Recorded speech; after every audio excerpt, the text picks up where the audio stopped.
In retrospect, the wouldn't slavery have fallen at some point over that between the 1860s and say the 1940s at some point as we moved into a modern era?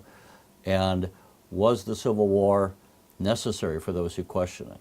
Well, some people regard the Civil War as a needless effusion of blood.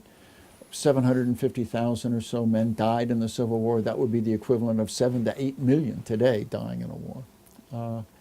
And some cynics have said, well, before the Civil War, black people were held to personal service and agricultural stoop labor in the South, and they lived in cabins that were close together.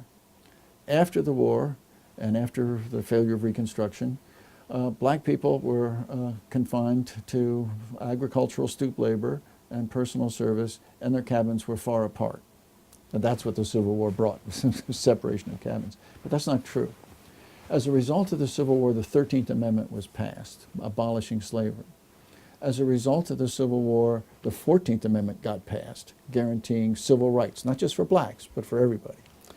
Thanks to the Civil War, the 15th Amendment got passed, guaranteeing blacks voting rights.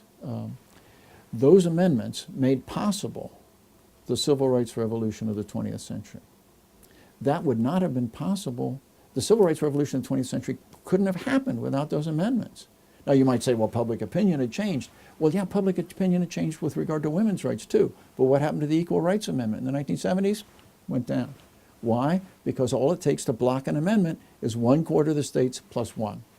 And so there would have been a terrible constitutional crisis in our own time, or my own time anyway, or back in the 50s, 60s, 70s, if those amendments hadn't been there. And those amendments were made possible only by the Northern victory in the war and by the Republican Party then insisting that the South couldn't come back into the Union unless it passed the 14th Amendment and the 13th, 14th, and 15th Amendments.